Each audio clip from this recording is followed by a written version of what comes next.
Welcome back to my channel. It's me, Joseph the Soigné Baker, where we drop a baking video every Saturday at 4 p.m. I try to share something with you that I've baked throughout the week. Maybe you'll like it, maybe you don't. If you do, please subscribe, like, and share it with your friends. Today we're going to be focusing on brown butter white chocolate chip oatmeal cookies. I know that's a mouthful, but I always love oatmeal cookies. And most people like oatmeal raisin, but oatmeal chocolate chip is just amazing, and the brown butter takes the flavor profile to another level. So come along for the ride. I'm pretty sure you're going to enjoy this nice, simple, easy recipe. You can put it together in like 30 minutes.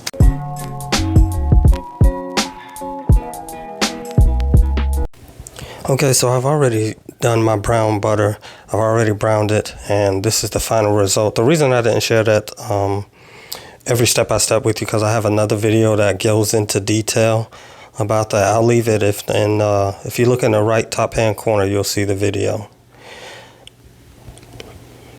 So what we're going to do is we're just going to add a white sugar and a brown sugar, and we're going to combine it together, and we're going to set that off to the side while we get the rest of our ingredients together. And it will solidify a little bit, but that's okay. That's why it's good to mix this up together while it's nice and hot. So we're just going to combine that, and everything is ready and good to go. We're going to set it to the side, and as we work on the rest of our recipe. All right, as you saw previously, we've already got our brown butter and our sugar set aside. So now we're going to start working on our dry ingredients. This is 2 1/4 cups of pastry flour. Now you can use a combination of bread flour and all-purpose flour, or bread flour and cake flour. Or you can just use regular all-purpose flour, whatever you have on hand. But I like to use pastry flour in all of my cookie baking. So to that, we're going to add just a 1/4 teaspoon of baking powder. And then we're going to add a teaspoon of baking soda. Going to add a little bit of salt as well. About a 1/2 teaspoon of salt. I'm just going to whisk that all together.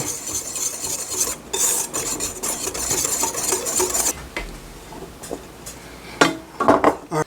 Okay, so here's our brown butter and sugar mixture. We've let it cool completely, and it will solidify a little bit on you, even at room temperature, but that's okay. So we're just going to add 2 eggs and 1 egg yolk to this.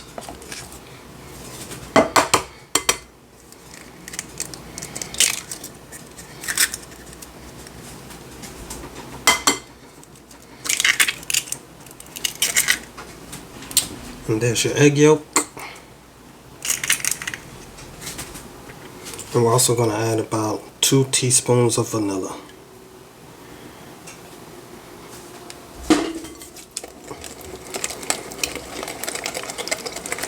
I'm telling you, the aroma of this brown butter alone is it's phenomenal. It's indescribable also. It has kind of a nutty aroma to it. And we know half of what we smell is taste. So just imagine the level that it takes your cookies to, simply by browning the butter. And like I showed you earlier, it's a very simple process. Now we're going to incorporate all of our ingredients together, the wet into the dry.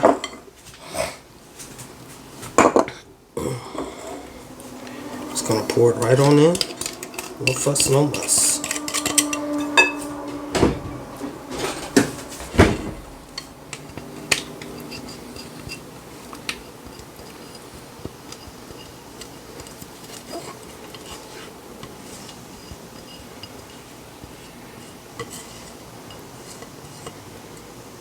Now you can add other spices to this to make this a even more unique of a flavor cookie, like cinnamon or cardamom. I mean, you take your pick. I mean, you can't lose. But I think today we're just gonna keep it a little simple.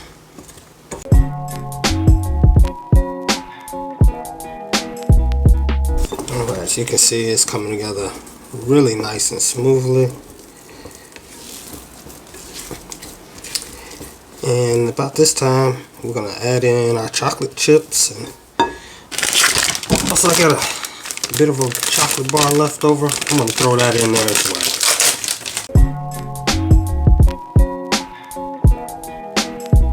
I'm going to use a whole bag. This is a 12-ounce bag of white chocolate chips.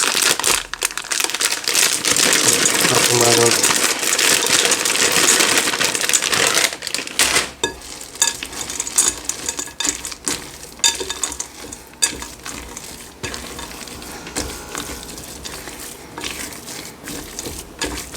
Now I'm going to add in my oats.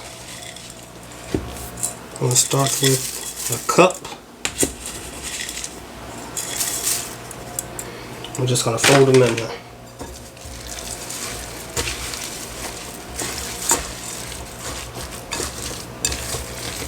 I tell you, you can add in as much oats as you like, but I personally, for this recipe, I wouldn't add any more than 2 cups of oats. I think I'll do, for today, a cup and a half.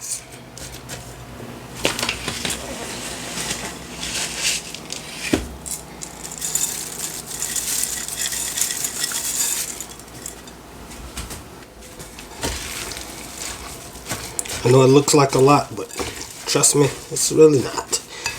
You're really going to enjoy this recipe. We're almost done and ready to go in the fridge. Or, if you prefer, if you want these quickly, you can just put them in the freezer for about 30 minutes and then put them in the oven for about 12 to 15 minutes. And you're good to go. But if you have time to wait, you can put them in the fridge for up to 3 days.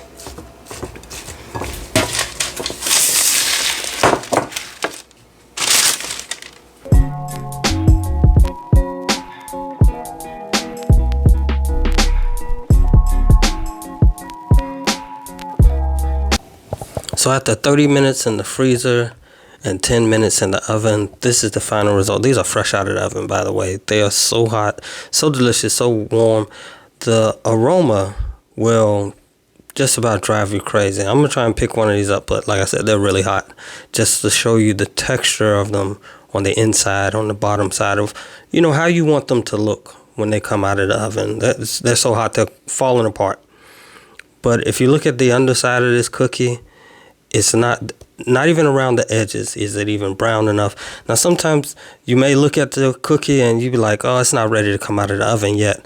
But you can bring them out of the oven and they will continue cooking from the residual heat on the pan.